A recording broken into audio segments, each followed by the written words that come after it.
ஓம் சாயிராம். ஸ்ரீ சாயி பணிக அனைவருக்கும் சாந்திரலாகட்டும். நல்லதே செய்வோம், நல்லதே நடக்கும். சாயிராம். எல்லாமே நம்ம நல்லா இருக்கணும் தான் நம்ம என்றைக்குமே நினச்சிட்ருப்போம்ல. நம்ம நல்லா இருக்கணும்னு நினச்சிட்ருப்போம். ஆனால் அது எப்போ நிறைவேறும்? எப்போவாச்சும் ஒரு நாள் நிறைவேறும். நானும் ஒரு காலத்தில் நினச்சேன். அது நிறைவேறுச்சு. எப்போ நிறைவேறுச்சுன்னா, நம்மளால் செய்யக்கூடிய செயல்கள் எல்லாம் நாம் செஞ்சால் தான் நிறைவேறும். நம்ம சில ஆசைப்படுற விஷயங்கள் மற்றதை சார்ந்து இருக்கிறதும் போது, அதாவது நம்ம இல்லாமல் வேற யாருக்காவது வேண்டிக்கிட்டாவும் அந்த மாதிரிலாம் நடக்கும்னா கண்டிப்பாக அது கூட நடக்கும். மற்றவங்களுக்காக வேண்டிக்கிட்டாவே நடக்கும்போது நம்மளுக்காக வேண்டிக்கிட்டது ஏன் நடக்காமல் போகுது? எல்லாமே நடக்கும்.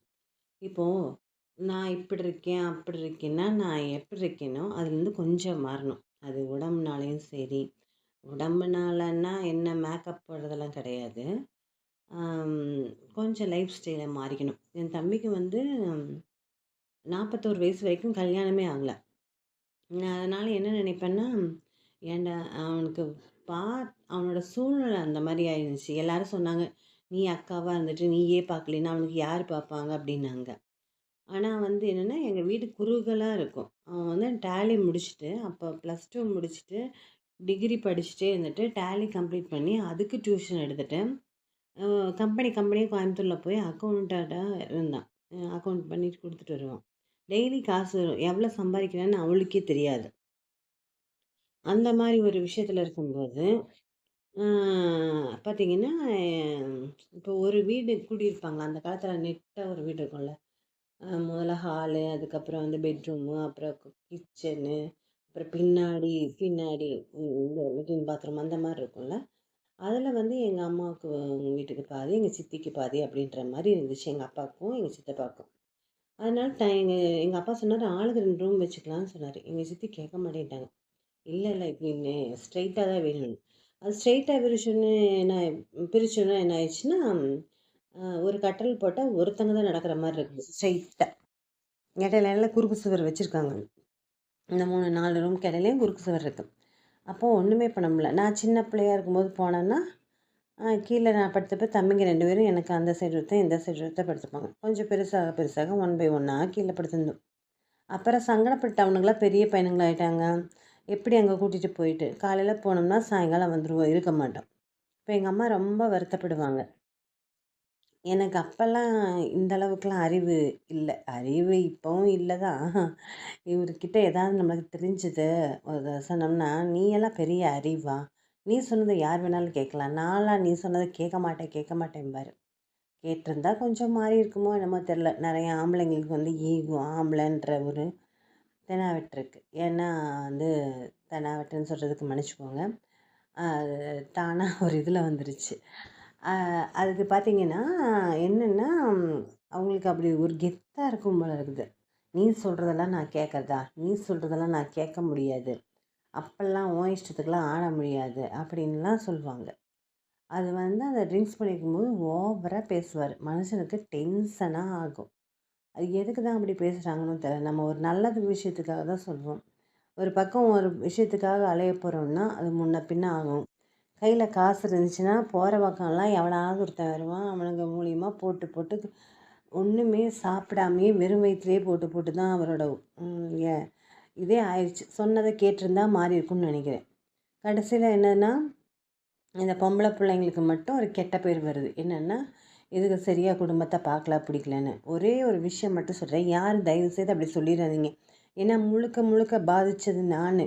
எந்த பொம்பளையும் புருஷன் குடிச்சிட்டு ஆடிட்டு கிடக்கட்டும்னு யாருமே மனசில் நினைக்க மாட்டாங்க. ஆனால் ஊர் உலகம் அப்படி பேசுது. அவங்கவுங்க குழந்தைங்களுக்கு வரும்போது தான் அதோட வழியெல்லாம் அவங்களுக்கு தெரியும். அது வரைக்கும் தெரியாது. ஆனால் எல்லா குழந்தைங்களுக்கும் அந்த வழி வரக்கூடாதுன்னு நான் மனசார சாயப்பாக்கிட்ட ப்ரேயர் பண்ணிக்கிறேன். நான் நினைப்பேன், எத்தனையோ நாள் நினைப்பேன், யாருமே கேட்க மாட்டேறாங்களேன்னு. எங்கள் அப்பா கிட்டே கூட ஒரு தடவை சொன்னேன். முடியாமல் தவிர்க்கவே முடியாமல் எங்கள் அப்பாட்ட சொன்னப்போ எங்கள் அப்பா என்ன சொன்னார்னா, ஏம்மா எப்படிம்மா அம்மாட்ட நான் கேட்பேன், நீயே பார்த்துக்கோம்மான்னாரு. அப்போது ஒரு விஷயம், ஒரு பிரபஞ்சம் உன்னைய நீ சாமியே கும்பிடாதவர் தான் அவர். உன்னை மாறுன்னு சொல்லுது. ஆனால் நீ கேட்கவே மாட்டேங்கிற. ஒரு விஷயம் திருப்பி திருப்பி ரிப்பீட்டடாக ஒரு மனுஷனுக்கு வருதுன்னா அவன் கேட்கல. ஆனால் அவனோட அழிவு பாதைக்கு தான் அவன் போகிறான்னு அர்த்தம். நான் இவரை வச்சு சொல்ல, நிறைய வீட்டில் இந்த விஷயங்கள்லாம் நடந்துட்டு இருக்கிறது உண்மையாக சொல்கிறேன். அதனால் கொஞ்சம் தான் மாறி பார்க்க வேண்டியதானே. உனக்கு என்ன சுயநலமாக இருந்து என்னத்தை சாதிக்க போகிறாங்கன்னு தெரியல. இப்போது லேடிஸ் எல்லாம் அவ்வளோ சுயநலமாக கட்டாயம் இருக்க மாட்டாங்க, ஏதோ ஒரு சிலரை தவிர்த்து. ஆனால் ஜென்ஸ் எல்லாம் வந்து என்னென்னா அவங்க சம்பாதிக்கிறாங்க பார்க்குறாங்கன்னு. சம்பாதிக்கிறேன்னு சொன்னால் வீட்டில் இருக்க வேலையெல்லாம் யார் பார்ப்பா சொல்லுங்கள்? வீட்டில் இங்கே இருக்கிற பொருளை தூக்கி இங்கே நகர்த்தி விடுற கூட வேறு ஆள் யார் இருக்கா? அந்த ஒரு நாளைக்கு ஊருக்கு போயிட்டு வர்றதுக்குள்ளார எத்தனை அவஸ்தைப்படுறாங்க. ஊருக்கு போனால் நிம்மதியாக இருக்க முடியுதா? ஐயோ அவர் என்ன செய்கிறவர். இப்போ அவங்க அம்மா இருந்துட்டாங்கன்னா கவலை இல்லை, சரி அம்மா அம்மானு ஆக்கி சாப்பிட்ருப்பாங்கன்னு நினச்சிப்பாங்க. இல்லைன்னா என்ன செய்வாங்க? அங்கே அறக்க பறக்க போயிட்டு இங்கே தான் வருவாங்க. நம்ம குடும்பம் நம்ம குடும்பம் நம்ம குடும்பம்னு பார்த்தா கடைசியில் என்ன சொல்கிறாங்கன்னா நீ தான் காரணம் நீ தான் காரணம்னு சொல்கிறாங்க. உண்மையிலேயே நீங்கள் நல்லா யோசிச்சு பாருங்கள். பொண்டாட்டி பேச்சை கேட்கக்கூடாது, பொண்டாட்டி தலையணை மந்திரம் போட்டுருவா அப்படி இப்படின்லாம் சொல்லுவாங்க. அதெல்லாம் சும்மா. நிஜமாகவே பொண்டாட்டி பேச்சு கேட்கணும். கேட்டால் தான் குடும்பம் உருப்படியாகும். எந்த பொண்டாட்டியும் மிச்சம் பண்ணி எல்லாத்தையும் அம்மா வீட்டுக்கு சுருட்டி கொடுக்கணும்னு நினைக்கவே மாட்டாங்க. செய்வாங்க. அம்மாவுக்கு கஷ்டம்னா ஒரு ஒரு 10,000 அவங்களுக்கு ஒரு தேவை இருந்துச்சுன்னா தன்னோட வசதிக்கு தகுந்த மாதிரி 1000மோ 2000மோ வசதியாக இருந்தால் 10,000 கூட தூக்கி தருவாங்க. அதுவும் உங்கள் சம்மதம் இல்லாமல் எந்த பொண்ணும் தூக்கி தர மாட்டாங்க. அதான் முதல்ல உணருங்க. ஏதோ ஒரு சிலரை தவிர்த்து தான். ஒரு சிலர் செய்கிற தப்பை வச்சுக்கிட்டு எல்லாத்தையும் குற்றம் சொல்லக்கூடாது. இவர் ஒரு வேளை மாறி இருந்தார்னா இன்னைக்கு உயிரோடு இருந்திருக்கலாம். லைஃப் ஸ்டைலே ஜாலியாக இருக்கும். பேத்தி கூட விளாண்டுருக்கலாம். ஜாலியாக குவார்ட்டர்ஸ்க்கு வந்தாச்சு. நிம்மதியான ஒரு வாழ்க்கையை வாழாமல் போயிட்டார் இருந்தால் எனக்கு வயிற்றுச்சலாக கிடக்குது. ஏன்னா கஷ்டப்பட்டுட்டு யார் தயவும் இல்லாமல் யாரும் வந்து யாருக்கும் உதவி செய்ய போகிறதில்ல. அது வேறு விஷயம். மாறினாதான் என்ன? நீங்கள் தனியாக குடிச்சு என்னத்தை சாதிக்கிறீங்க? அதில் என்ன சுகம் இருக்குன்னே ஒன்றுமே புரிய மாட்டேங்குது. சம்பாதிக்கிற காசை எல்லாம் கொண்டு போய் அங்கே கொடுத்துட்டு 3 நேரம் சோறு சாப்பிட்ற வீட்டுக்கு ஒழுக்கமாக சம்பளம் கொடுக்காம, அதுவும் இந்த லோக்கல்லாம் நடுத்தர ஸ்டேஜில் இருக்கவங்க நிலமை கூட ஓரளவுக்கு பரவாயில்லன்னு நினைப்பேன். ஹை ஸ்டேஜில் இருக்கவங்கலாம் பூராத்தையும் அழிச்சு போடுறாங்க. குடிச்சே எல்லாத்தையும் அழிச்சு போடுறாங்க. அப்போவும் பார்த்திங்கன்னா குழந்தைங்கள்லாம் வந்து அப்பா வேணும்னு தான் நினைக்குது, வெளியே வேண்டான்னு நினைக்கல. யாராவது ஏதாவது ஒன்று சொன்னாவோ எதிர்ப்பு தெரிவித்தாவோ என்ன சொல்கிறது? எல்லோரும் சேர்ந்துட்டு என்ன நீங்கள் விலைக்கு வைக்கிறீங்கன்னா புரிஞ்சுக்கணும். மனுஷன் சொல்கிறத ஃபஸ்ட்டு புரிஞ்சு பழகணும். தப்பெல்லாம் நம்ம மேலே வச்சுக்கிட்டு நாம் சொல்கிறது தான் எல்லோரும் கேட்கணும் அப்படின்னா எப்படி கேட்பாங்க? ஒரு வேளை நீ எல்லாத்தையும் உழைச்சி கொண்டு வந்து கொடுத்து எல்லாத்தோட தேவைகளையும் நிறைவேற்றிட்டா கூட ஓரளவுக்கு கேட்பாங்க. எதுவுமே செய்யாமல் இப்படி பண்ணினா எப்படி கேட்பாங்க? ஒரு காலகட்டத்தில் செஞ்சவர் அவர் ஒழுக்கமின்மையினால் பயங்கரமான இழிவு நிலைக்கு தான் நம்ம ஆளாவோம். சரிங்களா? ஆளாவோம். நம்மளோட வாழ்க்கையே தலைகீழாக மாறி போயிடும்.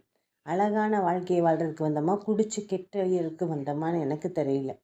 நிறைய பேர்த்துக்கு அது புரிய மாட்டேங்குது. அழகு குழந்தைங்க பொண்டாட்டிங்கள்லாம் அந்த காசு நான் என்ன சொல்வேன்னா, குடிக்கிற காசுக்கு போய் நல்லா புரோட்டா சிக்கனாக வாங்கி சாப்பிடு, மட்டனாக வாங்கி சாப்பிடு. அப்படி வாங்கினா ஹெல்த்துக்காக கொஞ்சம் இதாகும். அதில் என்ன ஆகுதுன்னு தெரில. இது ஒன்று. 2வது என்னென்னா, இந்த லேடிஸ் எல்லாம் ஹஸ்பண்டு சரி இருந்தால் லேடிஸ் சரி இருக்காது, லேடிஸ் சரி இருந்தால் ஹஸ்பண்டு சரி இருக்காது, ஒய்ஃப் சரி இருக்காது. இந்த ஒய்ஃப் எல்லாம் என்ன பண்ணுறாங்கன்னா, சில பேர்லாம் வந்து பியூட்டி பார்லர் போகிறேன்னு அது பியூட்டி பார்லர் போய் மாதம் வேலையாகவே வச்சிட்ருக்காங்க. இங்கே இருக்கிற சம்பளத்தில் மிச்சம் மீதி பிடிச்சி ஏதாவது ஒன்று சீட்டு போட்டு குழந்தைங்கள படிக்க வைக்கிறதுலாம் இப்போ எவ்வளோ கஷ்டம். இங்கே நாயா பேயா மனுஷன் அலைஞ்சு போட்டு வந்தான்னா அது பியூட்டி பார்லருக்கு இத்தனை காசு, அதுக்கு இத்தனை காசு, சேலை வாங்க இத்தனை காசு. எங்கள் அப்பா சொல்லு, தேவைக்கு மேலே எதுக்கு சேலை? அது வாங்கி பீரோ ஃபுல்லாக அடுக்கி வச்சு என்ன செய்ய போகிறீங்க? மனசார கட்டவும் மாட்டாங்க. இப்போ இருக்கிறவங்கலாம் வந்து நைட்டி போட்டுறாங்க. அப்புறம் அத்தனை சுடிதாரு அத்தனை சேலை எடுத்து வச்சு என்ன செய்கிறது? கட்டினதவே கட்டுனா ப்ரெஸ்டீஜுக்கு ப்ராப்ளம் ஆகும். என்னடா இது ஒரு வாழ்க்கை? இப்படிலாம் வாழ்ந்துட்டுருக்காங்க. நாம் மாறினா தான் நம்மளோட வாழ்க்கை மாறும். நாம் எல்லாமே கரெக்டாக இருக்கணும். இப்போ பார்த்தீங்கன்னா அம்மா அப்பா சின்ன வயசில் என்னென்ன செய்கிறாங்கன்னு குழந்தைங்க இத்துரூண்டு இருக்க குழந்தை எல்லாத்தையுமே நோட் பண்ணுது. ஷாக் ஆகிட்டேன் நான். ஒவ்வொரு விஷயத்துக்கும் இந்த பாப்பா பேசுகிற பேச்செல்லாம் பார்த்தோன்னா எல்லாத்தையுமே நோட் பண்ணுது. பக்கத்து வீட்டில் இருக்கிறதுலேருந்து கீழே இருக்கிறவங்கலேருந்து எல்லா விஷயங்களையும் நோட் பண்ணுது. முளைச்சி 3 இலை கூட இல்லைன்ற மாதிரி 3 வயசு கூட ஆகலை. அதுக்கே அத்தனை இது இருக்கும்போது இத்தனை வருஷங்களாக நம்ம உயிரோடு இருந்துட்டு எத்தனை அறிவோடு இருக்கணும். அந்த அறிவை கடவுள் கொடுத்த கிஃப்டே அந்த 7வது அறிவு. அந்த அறிவை வச்சுக்கிட்டு 6வது அறிவு சாரி அந்த அறிவை வச்சுக்கிட்டு நம்ம செயல்படுத்தணுமா முட்டாள்தனமாக இருக்கணுமா? அதே மாதிரி தான் படிக்கணும் படிக்கணும் படிக்கணும்னா படிக்கிறதுக்கு திட்டம் போட்டால் தான் படிக்க முடியும். சும்மா அவன் அதாயிட்டான் இவன் ஆயிட்டான் இவன் இத்தனை மார்க் வாங்கிட்டான் இவன் நீட் எக்ஸாம் படிக்கிறான் அவன் அதுக்கு படிக்கிறான் இதுக்கு படிக்கிறான் வைத்தறிச்சல் பட்டுட்டோம்னா ஒன்றும் இருக்காது. இந்த பணம் இருக்கிறவங்களுக்கெல்லாம் இது ஒரு பிரச்சனை. அவங்க கௌரவ குறைச்சலாக நினைப்பாங்க. தான் குழந்த சரியாக படிக்கலைன்னா எப்படின்னு. அவங்க குழந்த படிக்கலைன்னா எதில் நல்லா படிக்குதோ அதில் சேர்த்து விட வேண்டியதானே. அதை விட்டுட்டு வராத விஷயத்த போய் திணிச்சுக்கிட்டு இருந்தால் அந்த குழந்தை எப்படி இது வரணும்?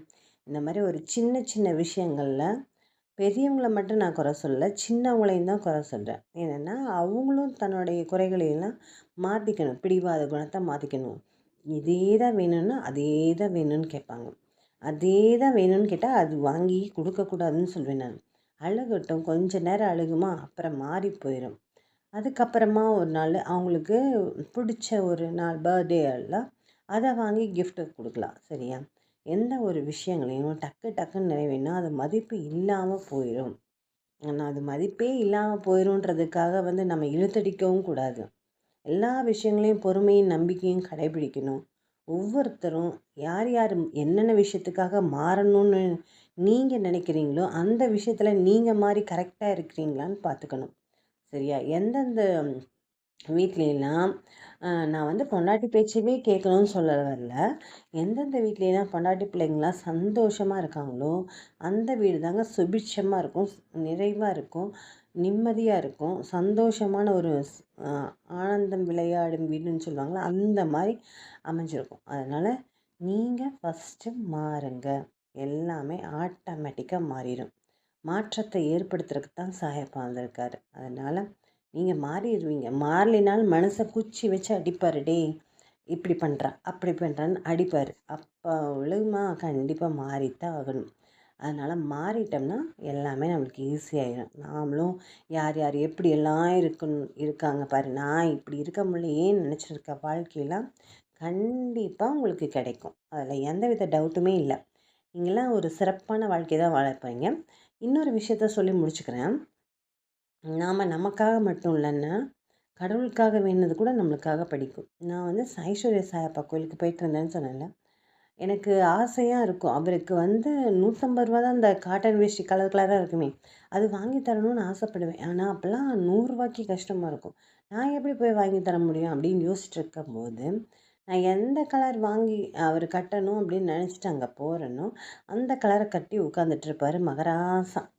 அதுக்கப்புறம் அது ஒன்றாச்சா, அப்போ நான் நினைப்பேன் எனக்கு அப்போ நான் அறிமுகமானவர். அவரோட அழகு செம்மையான அழகு. ரசிச்சுட்டே இருந்தேன். நீங்களாம் பழனிக்கு வந்தீங்கன்னா ஆயக்குடி டு ஒட்டஞ்சத்திரம் டு பழனி போகிற வழியில் ஆயக்குடின்னு ஒரு ஊர் இருக்குது. அந்த ஊரில் போய் வேல்நகர்ன்றதில் இருக்குது. அங்கே தான் அந்த கோயில் இருக்குது. பாருங்கள், அவ்வளோ அழகு பெற்ற முகம்னா முகம் செம்மையான முகம். அப்போ ஒரு ஜுவல்லரி ஷாப்கார் பார்த்துட்டு, என்ன இவருக்கு பக்கத்தில் வெறுமனையே மொட்டையாக இருக்குது அப்படின்னு சொல்லிட்டு தான் அவருக்கு ஒரு ஆர்ச்சும் கொடையும் கிரீடமும் வாங்கி கொடுத்தாங்க. நேத்திக்கு சிறப்பான பூஜை வச்சு யாகெல்லாம் வளர்த்து அவருக்கு ரெடி பண்ணாங்க. அப்போ என் கண்ணிலேருந்து தண்ணி வராத குறை தான். ஏன்னா எங்கள் அப்பாவுக்கு கிரீடம் வாங்கணும்னு அவ்வளோ ஆசைப்பட்டுட்டு இருந்தேன் நான். நான் எங்கே போனாலும் எதை பார்த்தாலும் அவருக்கு அது வாங்கி போடலாம், அவருக்கு இது வாங்கி போடலான்னு தோணும். அது மாதிரி அவருக்கு அவ்வளோ ஆசைப்பட்டுட்டு இருந்தேன். கடைசியில் பார்த்தீங்கன்னா என்னாச்சுன்னா அந்த கோயிலில் ஒரு நகைக்கடைக்காரங்க வாங்கி கொடுத்துட்டாங்க. அவர் போட்டிருக்காரு, எனக்கு பேச்சே வாயில் வரல. அப்படியே ஆனந்தத்தில் ரொம்ப சந்தோஷமாக இருந்தது.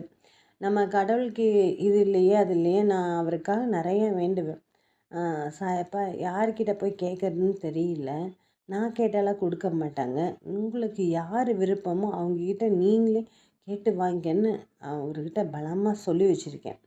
சரிங்களா? அதனால் அவர் சூப்பராக நம்ம ஊர்லேயே ஒரு பெரிய ஆளாக பிடிச்சி அந்த வேலைப்பாடுகள் மிகுந்ததெல்லாம் செட் பண்ணி வச்சுட்டாங்க. சூப்பராக இருக்குது.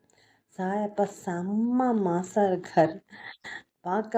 பார்த்துட்டே இருக்கணும் போல இருக்குது. வரவே இல்லை. அப்படி கடவுளுக்காக வேண்டினது இவ்வளோ வருஷம் கழிச்சு. நான் ஃபஸ்ட்டு வருஷம் போய் சேர்ந்தேன். இப்போ 3வது வருஷம் நடந்துட்டுருக்கு. இனி தை மாதம் வந்தால் முடிஞ்சு 4வது வருஷம். அதுக்குள்ளார அதை வந்து எல்லாம் ஒருத்தங்க ரெடி பண்ணி கொண்டு வந்துட்டாங்க. இதை நம்ம அங்கே வைக்க வேண்டியது பொறுப்பு தான் நம்மளோடது. அது இது மாதிரி நடக்கும். அதுமாதிரி கடவுளுக்காக வேண்டியதே நடக்கும்போது நமக்கானது வேண்டியது கட்டாயம் நடக்கும். நாம் மாறணும் ஃபஸ்ட்டு. நம்ம குணம் மாறணும், நம்ம ஒழுக்கம் மாறணும், பண்பு மாறணும், இரக்கம் மாறணும், ஈவு மாறணும். இரக்கன்றது எதில் வைக்கணுமோ அதில் வைக்கணும். வேண்டாததுல எல்லாம் இரக்கம் வைக்கக்கூடாது. அந்த மாதிரி எல்லா விஷயங்கள்லையும் மாற்றம் இருந்துச்சுன்னா எல்லாமே தலைகீழாக மாறும். ஆச்சரியப்படுற மாதிரி மாறும், அதிசயமாக இருக்கிற மாதிரி மாறும், அபூர்வமாக இருக்கிற மாதிரி மாறும். இவனுக்கெல்லாம் இப்படி ஒரு வாழ்க்கையாடான்ற எல்லாரும் நினைக்கிற மாதிரியான ஒரு சூப்பரான வாழ்க்கை உங்களுக்கு கிடைக்கும். வாழ்வோம் வளமுடன். ஜெய் சாய்ராம். தேங்க்யூ சாய்ராம். சாயப்பாவின் திருவடிகளே சரணம்.